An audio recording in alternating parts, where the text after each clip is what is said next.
Hello and welcome to In the Cosmotic King, because we're doing our final Marillion album. We had to do a Hogarth album, I think we did. Maybe we shouldn't have, I don't know. Afraid of Sunlight's just the one I've got. I know it's supposed to be one of the best ones. I think there was kind of a thing that each one was better than the last. They just get so good now. There's a bit of that, I think. So after Fish left, they got this different singer in, and they made more albums. The end. Catch us next week. It's very, very produced. This is a produced sound, washes of sound. There's less arpeggios and there's much more just the sound of a studio. It's very light and very melodic. Not the sound of a band playing. We're doing 2 reviews right now, which obviously you'll watch separately. But it's I won't spoil the surprise. But unless you can see it. It is interesting. The 2 albums we're doing are both from, I think they might even be the same year, and that one is incredibly lush and melodic, and one is hard edged and it's they both are guilty of a blandness, even though underneath there's cool stuff happening. They are both guilty of blandness. Much more this, I think. Actually, this is massively highly regarded. This is the era of the band that's considered really special. It's, I think, basically 90s, maybe early O's is where people think that's their best stuff. Oh my god. The neo-prog thing, which we talked about, and that's why we're doing Marillion, has gone. It's not there. That's why people say they don't sound like prog, because this isn't. It's pop rock. I don't see any thread between this and the Fish stuff at all. And I think they've actually said they wish they'd renamed the band. But had they done that, they probably wouldn't have had... they wouldn't be here now, I think it's very telling that it's all very generic, in the same way the Fish stuff was generic, in that what they do isn't about originality. It's about, we'll do a thing that sounds like that. And I think that's maybe the problem, is that they're a neo music band. It's not neo prog, but it's this one sounds like more like Radiohead now. And then they sounded like whatever they sounded like, and that's probably my moan. It makes me think of the Division Bell. Okay. They probably would think that was a compliment. It isn't. You basically stole my review, Kev. Even to the point of Division Bell. Yeah, it's exactly what I thought. I thought I'm getting exactly the same feelings here. It's 1 year later. When I listened to the Division Bell. So the Division Bell tour was still going. Oh, it was like... I can see what's going on. You're sort of like yawning. Yeah, so it feels like they're reaching for Pink Floyd, only getting like Pink Floyd were in the Gilmore era. Why? Wrong era. It's sort of like, what are you it's just incredibly bland. To pinpoint exactly where it goes wrong is like, I don't know. It's sort of the whole... there isn't anything wrong with it. It's just like the Fish stuff. There's nothing wrong with it. Yeah. I'd much rather listen to the Fish stuff. Yeah, definitely. Because I like prog. So I would. Stuff that sounds like Selling England. Selling England by numbers is what I would like, rather than... I don't want to say U2. I think that's too harsh. I think they like U2. But they have a big washes of stuff happening, not just a boring band going... There was a certain predictability about it, wasn't there? I mean, what was that album, the Pink Floyd album, the last Pink Floyd album released? Oh, Endless River. That's it, Endless River. It's sort of so predictable. Yes, it sounds exactly what you think it should sound like. Yeah. And this this is it. I don't really want to go on about it or anything like that. But I mean, Genesis, when it seems to be a thing when the sort of the Peter Gabriel leaves. There's a sort of, we've got to prove that was wrong. Yes. By going on and being successful, because the whole band wrote the music. Yeah. And there's a little bit of that going on. I think. I don't know we haven't really talking about why Fish left the band, didn't we? Okay. It was managed. Oh, we did. Oh, yeah, it was the management. Yeah. So it wasn't like, was it a person with the personal grievances involved? I think they did. This time they'd still fallen out, but they've since reconciled. But there is no reunion because there's that band. And this band's still going. and it's the same lineup. You know, the lineup on Misplaced Childhood is the same lineup now, apart from Fish. You know, there is an amazing similarity, isn't it? The tendency towards bland and pop between maybe they are literally following Genesis. Maybe Genesis, it's a planned thing, you know. So now's the time for you to leave the Fish. pop stuff. Yeah, okay, we've got to Abacab now. We're heading towards Abacab. What we have to do, as long as we don't do a whodunit or Illegal Alien, terrible songs. Yeah. So yeah, it's bland. Yeah, it's not our music. Essentially, some people will love this. Yes, and people really, really love this. Yeah. It's, what it is, that's one of the best ones of those things. Yeah, but it's not for us. We can't. Yeah, and a lot of that the production makes it worse. It's distant and it's washes of, you know. I mean, Cannibal Surf Babe does like a Beach Boys thing, but obviously it's a Beach Boys next door, you know. And to them that sounds widescreen and amazing and cinematic. He kind of sings. There's an element of sort of South Park, Orgasmo. No, you're a man, and that he sings sort of the top of his mouth, like beautiful. This is really South Park. It's interesting, but that's just the way he sings. It's, you know, I like Afraid of Sunrise is pretty cool.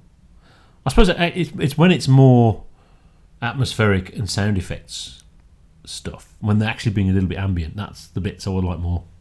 When they're doing a song. That's interesting, because it starts off with a little bit of recorded tape, doesn't it, sort of thing.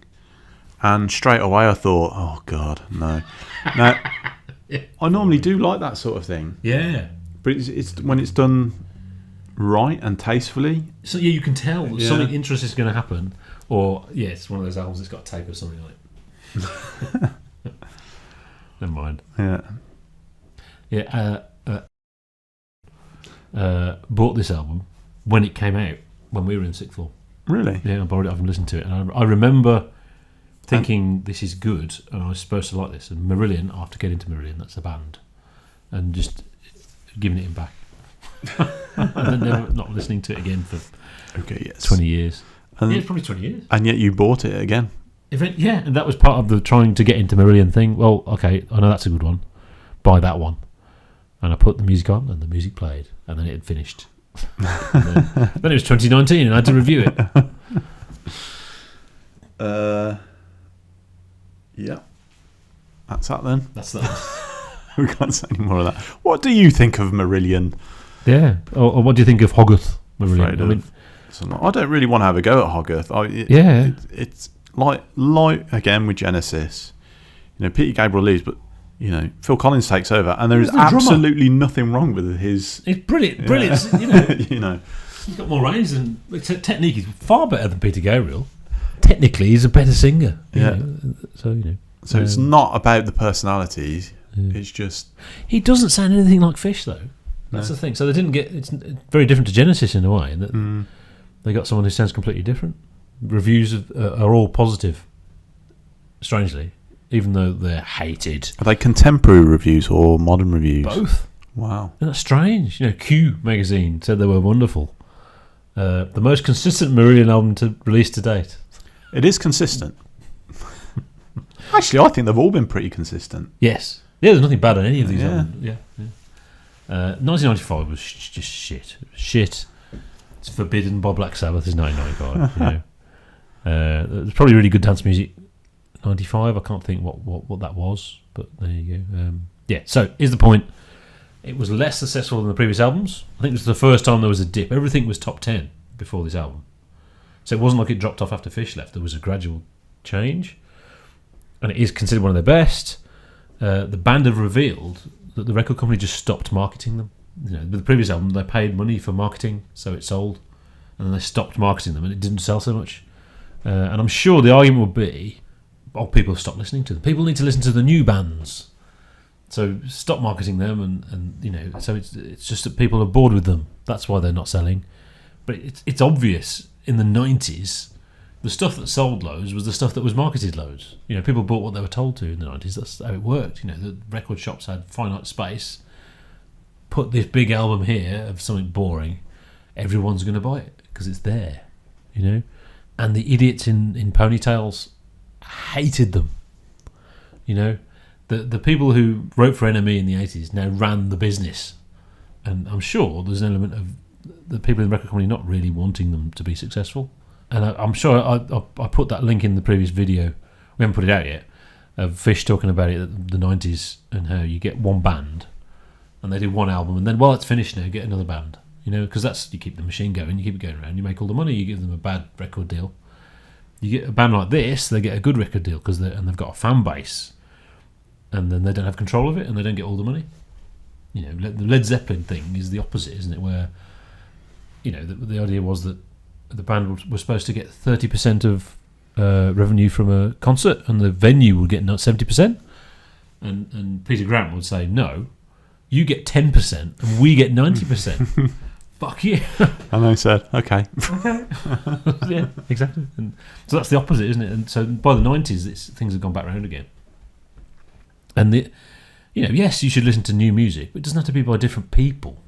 And a band has a journey, and the first albums by all bands isn't going to give you a breadth of music. You need, musicians change over time and play with different people and all that stuff, you know. So wrong. So what's supposed to happen is there should slowly nosedive. Although they're the worldwide massive success, they can't just put the brake on it. You know, what's supposed to happen is they slowly disappear. Well, they're an old band, and people don't listen to them now. So what they did, you know, they got to Radiant something album. I can't remember what it's called. What's changed is, this is like 1998 by this point, the internet is a thing. The fans can organise themselves. So when the bands say, well, we just don't have the funds to tour the US, you know, it costs a lot of money to tour the US, we can't do it. They can make the money back, but they haven't got the funds to borrow anything. The upfront capital. Yeah. So it was crowdfunded. The fans paid for it. It was just paid for. So it wasn't lent to them, like, you know. So they didn't have to go into debt with the record company, while the record company take money. I bet the record companies were looking at that thinking, shit. Yeah. And obviously in the end they crowdfunded the recording of their albums. That's the problem, you have to have an advance out of your own royalties to pay to record the album, and the record company take their share, but they don't pay for anything. Yeah. You know? Well, it's a good setup for the record companies. When you hear how they did it, like, it's sort of clever. They are essentially a bank. Yeah, they bankroll the project. Yes. Then they take the money back, and then they have a percentage of all future earnings. Yeah. And they own the music. Yeah. They own the music. Yeah. It is mad. Yeah. So you can see why the whole system, all of them hated them. That's you know, enemy type people hate them as well, etc. So that's so cool. You know, they beat the system basically. Fuck you. You know, and it's Napster killed the record industry. No, the record industry killed the record industry because they were shit. That's what it was. It's such a shame. The music's really boring. It is. It's like Gordon Haskell.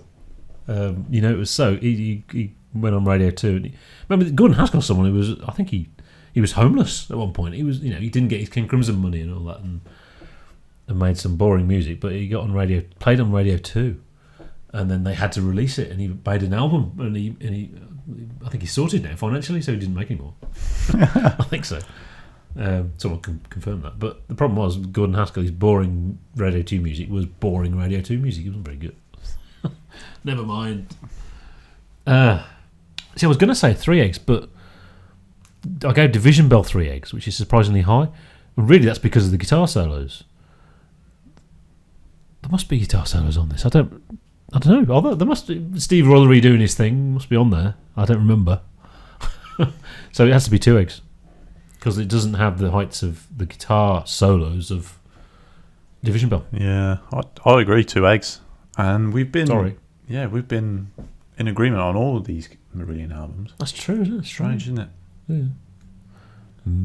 Interesting. Yeah, so that's Marillion. We did Marillion, and we've upset Marillion fans. Probably, I have no idea.